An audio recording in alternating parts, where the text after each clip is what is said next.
ቡራ ለሀይሚ የደበቃት እውነት ቤተሰቦች በጣም ትልቅ እውነት ደብቋታል። በጣም ትልቅ እውነት ምን ይመስላችኋል? ቆይ ተረጋጉ። ሰላም እንዴት ናችሁ? ውድና የተከበራችሁ የኔ ቤተሰቦች በያላችሁበት ዓለም ዳርቻ ሰላማችሁ ብዝዝት ትረፍረፍ ይበልኝ ያልኩኝ ዛሬም እንግዲህ እንደተለመደው በሌላ ቪዲዮ ተመልሻለሁኝ። ዛሬ ሰንበት ነው፣ እሁድ ነው። እንግዲህ ለሁላችሁም መልካም ሰንበት ብያለሁ። አንዳንዴ እሁድ የሆነ ደስ የሚል ቀን ነው። ለምን የብዙዎቻችን የእረፍት ቀን ነው። ግን ያው እህቶቻችን አሁን ላይ ከባድ ነው፣ እረፍት የለውም የነሱ። እኛ ግን ያው እሁድ በየትኛውም አሁን ለምሳሌ እሁድ እረፍት የሚሆኑባቸው አገራት ክርስቲያን ያለበት ሀገር ነው በብዛት እና ለምሳሌ ዱባይም እሁድ እረፍት የላቸውም፣ አርብ ነው እረፍታቸው። ሳኡዲም እንደዛው። ግን አሁን ላይ እረፍት የለም፣ እርግጠኛ ነኝ አሁን ላይ እረፍት የለም። ቤሩት እሁድ እረፍት ነው። ማንኛውም ሰራተኛ እሁድ ታርፋለች። እንደው ከስንት አንድ ካልሆነ ኮንትራት ቤት ያሉ ልጆች በጣም ኮንትራት ቤት ራሱ በጣም ሰዎቹ ኃይለኛ ወይም ደግሞ ፈሪ ካልሆኑ ለምን አንዳንድ ጊዜ አበሻ ሲገናኝ አይወዱም እና አበሻ አግኝታ ትጠፋብናለች ምናምን ብለው ስለሚያስቡ አይለቋቸውም እንጂ እሁድ ቤሩት ላይ በብዛት ሰራተኞች እረፍት ናቸው። ቤተሰብዬ እንግዲህ በሀይሚ በብሩክ ጉዳይ መጥቻለሁ። እንግዲህ ሰሞኑን ሀይሚና ብሩክ ያሉበትን ሁላችንም እናውቃለን። እጅግ በጣም ሰጣ ገባ ነው፣ ትንሽ አስቸጋሪ ነውና አንዱን አለፍነው ስንል አንዱ ይተካል፣ አንዱን አለፍነው ስንል አንዱ ይተካል። እንግዲህ ብሩኬን አረጋጋ ነው አረፍን ስንል ትላንትና ሀይሚ እንግዲህ አምጥታ ደግሞ ፕራንክ ሰርተዋለች እና ዞሮ ስራ ነው፣ ምንም ማድረግ አይቻልም። ብሩኬም ልትረዳት ይገባል። ሀይሚ ስራ እየሰራ ማለት መስራት አለበት። ቻናላችሁ በጣም እየቀዘቀዘ ነው። እንደውም እኔም በቀደም ራሱ እያልኩ ነበር ቻናላቸው እየቀዘቀዘ ስለሆነ መስራት አለባችሁ፣ ቪዲዮ ልቀቁ ብለናል። ግን ሌላ ቪዲዮ ስሩ። እንደዚህ አይነት ነገር እያጣጣማችሁ አይደለም፣ እያስከፋችሁ ስለሆነ ማለት ነው። እና አንዳንዴ ደግሞ ሰላም የሌለበት ነገር ምንም ቢሆን ደስ አይልም። በሰላማችሁ በፍቅራችሁ ስሩ። በእርግጥ የኛ ሰው እንደው እውነቱን እንነጋገር ከተባባልን የኛ ሰው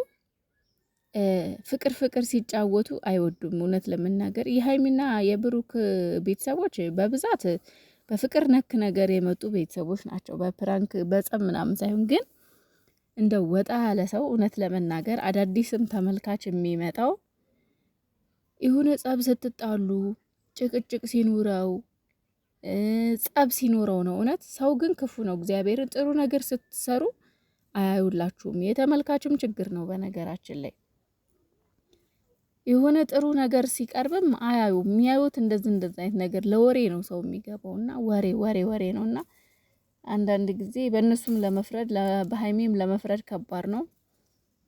ቡቡዬም ደግሞ ያው እንደማይጨክንባት እናውቃለን። ያው ፕራንክንም እያደረጋት ነው። መልሶ የስሩ ችግር የለውም፣ ግን በማትሰባበሩበት መልኩ ይሁን።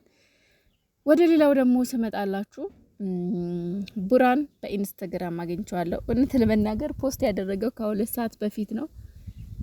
ዛሬ ሰንበት ነው እንዳልኳችሁ። ከቤተ ክርስቲያን ስመጣ ቁጭ ብዬ ታክሲ ላይ ስልኬን እየነካካሁ ነው ያየሁት። ድንገትና ስገባ የሆነ ሰውዬ የያዛትን በሳህን ይዞ ባህር ዳር ቁጭ ብሎ እየበላ ነውና የሆነች ትንሽ ነገር ናት። ግን ይሄ መልእክት እጅግ በጣም ትልቅ መልእክት አለው። እውነት በጣም ትልቅ መልእክት አለው። ድሮን ይዛ እያለሁ አረብ ሀገር እያለሁ ማለት ነው እንደዚህ አይነት ቦታ በጣም ይመቹኝ ነበርና ምን ይዤ ነበር መሰላችሁ የሚሄደው በዘር ይሄ የሚቆረጠመው የዱባ ፍሬ ነው ምናምን የሚባለው እሷን እያስኩ ሄድ ነበረ። በተለይ በጣም ሲከፋኝና ሲደብረኝ ቦታዋ ልክ ይችን ትመስላለች።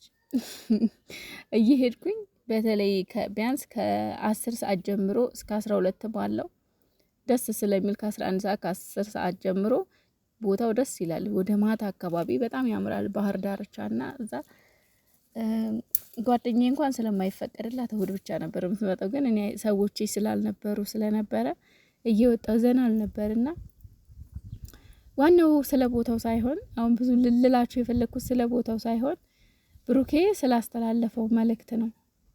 አስታውስ ይላል ያለህን ነገር ህይወትህ ከመቅደሟ በፊት ተደሰትበት ይላል። እንግዲህ በብዙ አንግል ነው ይሄን ማየት እንችላለን። እና አንዳንድ ጊዜ ማለት ነው ሰው በቃ የሆነ ትንሽ ነገር ኖሮት አያመሰግንም። በቃ እንከፋለን፣ እንጨነቃለን፣ እናዝናለን። ባለን ነገር ደስተኛ በተለይ በአሁን ሰዓት ባለን ነገር ደስተኛ አይደለንም። እውነት ስንት አካለ ጎዶሎ አለ፣ አይን የሌለው አለ፣ እግር የሌለው አለ፣ እጅ የሌለው አለ። ግን እኛ ሙሉ አካል እያለን እግዚአብሔርን ለማመስገንና ለመደሰት እኮ ወገኖቼ ሙሉ አካል ብቻ ይበቃናል እኮ። ሙሉ አካል ስላለን ብቻ እግዚአብሔርን አመስግነን ተደስተን መኖር እንችላለን። ግን ሙሉ አካል እያለን ራሱ ሙሉ አካሉን ትታችሁት እርካታ ራሱ የለንም። እውነት ዛሬ ራሱ አንድ አባት ሲያስተምሩ ሰምቻለሁና ምን አሉ መሰላችሁ? እውነት በተለይ ስለ ኢትዮጵያ ኑሮ ሲወራ ማለት ነው 2000 ብር ደሞዝ ያለው ወር አይደርስም ስንል አለ ወር ደርሶ እናገኘዋለን። በባዶ እግሩ ይመጣል ብለን ስንጠብቅ ጫማ አድርጎ ይመጣል። በዛው ልክ ደግሞ 30-40 ሺህ ብር የሚከፈለው ሰው አለ። ምንድነው ስትሉት አለ አይ ኑሮ ተወዶ እሱም ያማራል። 2000 ብር ደሞዝ ያለው ያማራል። 30 ሺህ ብር ደሞዝ ያለው ያማራል። 30 ሺህ እንደውም 2000 ያለው ደሞዝ ወሩ ይደርሳል። 30-40 ሺህ ያለው ግን ያማራል። እግዚአብሔርን አንዳንዴ ማለት ነው እኛ ሰዎች ስንባል እርካታ የሚባል አልፈጠረብንም። እና ባለን ነገር ተደስተን ህይወታችንን አስደስተን እንኑር። ቡራዬ እናንተም ባላችሁ ነገር ተደሰቱ። አሜሪካ፣ ዱባይ፣ ገለመሌ እያላችሁ ጊዜያችሁን አትግደሉ። ያላችሁን ነገር ይዛችሁ እናንተ ደግሞ ደህና ናችሁ፣ እግዚአብሔር ይመስገን ትሰራላችሁ። ዩቲዩብ ይከፍላል በደንብ አድርጎ። በተለይ እናንተ አሁን እንደዚህ ሁሉ እይታ ያላችሁ በጣም ብዙ ብር እንደሚከፈላችሁ አልጠራጠርም። ከ100 በላይ ይከፈላችኋልና ምን በወጣችሁ ነው እናንተ ስደት የምትመኙት?